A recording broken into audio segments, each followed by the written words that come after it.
Bernard Vivier, bonsoir. Vous êtes directeur de l'Institut supérieur du travail. Alors c'est un séisme, c'est historique. Aujourd'hui, on apprend que la CGT n'est plus le premier syndicat de France. Elle a été dépassée, détrônée dans le privé par la CFDT. Je crois que c'est du jamais vu depuis... Alors, la création de la CGT, ça remonte à... 1895. Voilà, à Limoges, hein, c'est ça qu'elle a été fondée.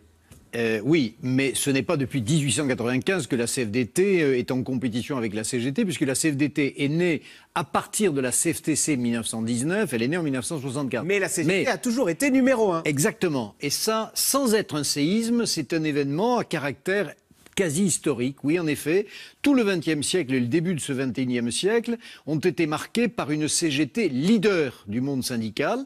Et aujourd'hui, 31 mars, la CFDT dans le secteur privé est en train de dépasser la CGT. Voilà, alors, 26% contre 25% après voilà, 25% pour le alors, CGT. Soyons attentifs, ce n'est pas un séisme, c'est-à-dire que la CFDT progresse un tout petit peu, mais la CGT recule de 2 points, et comme l'écart n'était pas très grand, boum, la CGT passe derrière la CFDT. Tempérons cela par le fait que la CGT reste encore, et de loin, la première organisation syndicale en France, en termes d'appareil, d'organisation. Elle a 857 unions locales, elle sait monter des manifs, elle sait organiser des actions dures. Ah bah, elle a un siècle de contestation derrière elle. Donc, mais elle sait aussi négocier dans les entreprises, là où elle est présente, elle signe 84% des accords. Bernard Vivier, on va revenir quand même sur cette information. Ça faisait plus d'un siècle qu'elle était numéro 1 dans le privé, elle ne l'est plus. Qu'est-ce qui explique ce recul? Pourquoi est-ce que la CFDT de Laurent Berger séduit plus aujourd'hui que la CGT de Philippe Martinez? Probablement, et ce n'est précisément pas un séisme, mais le résultat d'une lente évolution. Notre pays est en train de rejoindre, avec lenteur, avec retard, ce qu'ont déjà vécu tous les autres pays européens, c'est-à-dire le passage d'un syndicalisme de contestation, qui privilégie la barricade, la grève, la lutte, les pneus brûlés, à un syndicalisme de négociation qui considère que la recherche d'un accord durable, c'est mieux qu'un affrontement violent. Les Espagnols, les Italiens, les Allemands, les Britanniques, tout cela a été évolué. Et ce qui vient de se passer aujourd'hui, c'est que la CFDT, avec la CFTC, Force ouvrière aussi en grande partie, la CFE-CGC, l'UNSA, sont en train d'affirmer tout doucement que le progrès social peut naître davantage de la négociation que de la barricade. C'est historique, ça. Oui, ça veut c'est dire historique. Mais c'est même pour le prochain gouvernement, s'il entend faire une réforme, c'est très réconfortant. Ça veut dire qu'elle se réglera peut-être moins dans la rue, cette réforme, et plus dans la négociation, dans la concertation? Pas forcément en juin ou juillet 2017, mais sur la trajectoire longue, oui. Il y a de moins en moins de grèves en France, de plus en plus de signatures d'accords, et ça interpelle directement la CGT. Ouais. La CGT, depuis Louis Vianney, Bernard Thibault, c'est-à-dire 20 ans, a essayé de conjuguer contestation et négociation. Donc on voit bien l'eau et le feu. Et maintenant, elle est à un carrefour. Elle n'a pas encore pris sa décision. Elle ne l'a pas prise ou d'être dans un syndicalisme de contestation ou de négociation. La conjugaison permanente des deux est difficile. Elle n'avance pas. Qui n'avance pas recule. Et aujourd'hui, elle perd de l'audience. Je vais faire un parallèle qui vaut peut-être ce qu'il vaut, mais on voit bien qu'au PS, on a les deux partis socialistes. On a celui qui se veut réformiste, c'est Macron-Valls, et on a le contestataire, l'historique. Est-ce qu'on peut, c'est Hamon-Mélenchon, Mélenchon qui était un ancien du PS. Est-ce que finalement, ce logiciel, il s'applique aussi à ces deux formes de syndicalisme, représentées l'un par la CFDT, l'autre par la CGT? D'une certaine façon seulement, parce que bien évidemment, le monde du travail n'est pas déconnecté de l'ensemble du pays.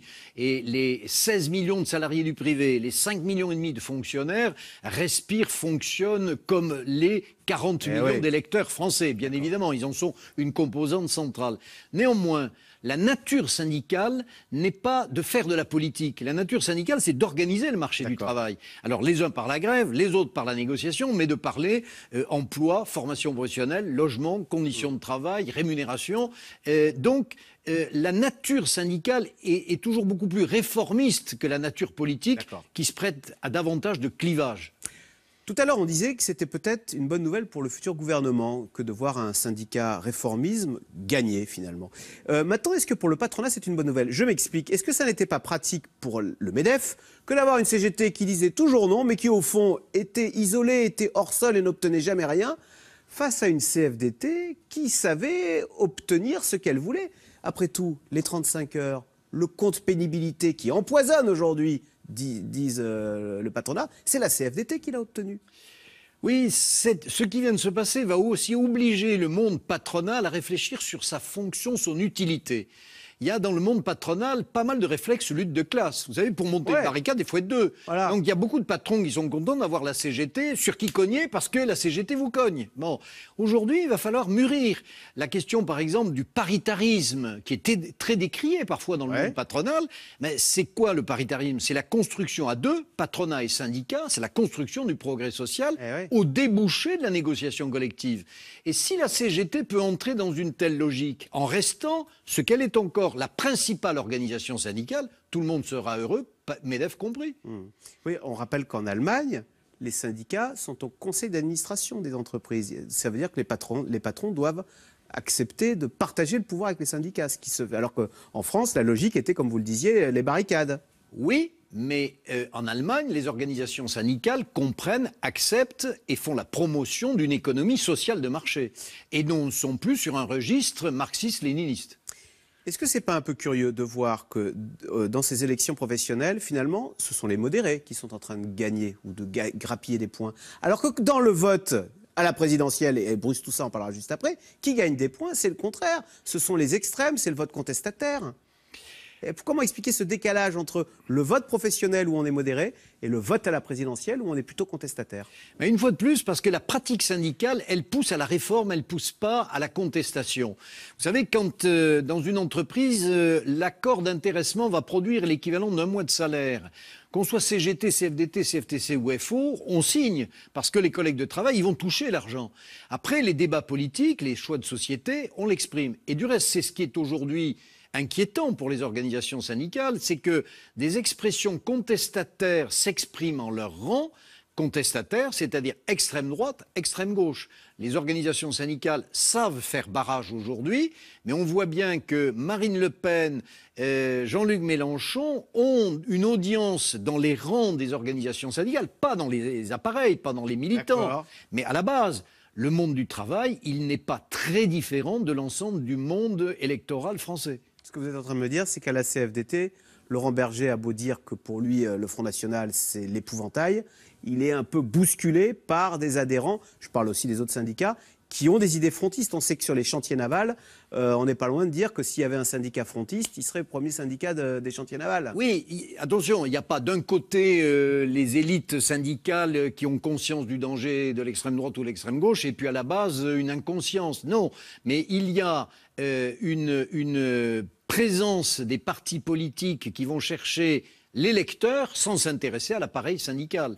Et les organisations syndicales font un gros travail pour justement alerter, avertir en disant attention, si vous voulez que la situation économique et sociale se poursuive, c'est bien dans le cadre d'une économie sociale de marché, c'est-à-dire une démarche réformiste, pas une démarche extrémiste.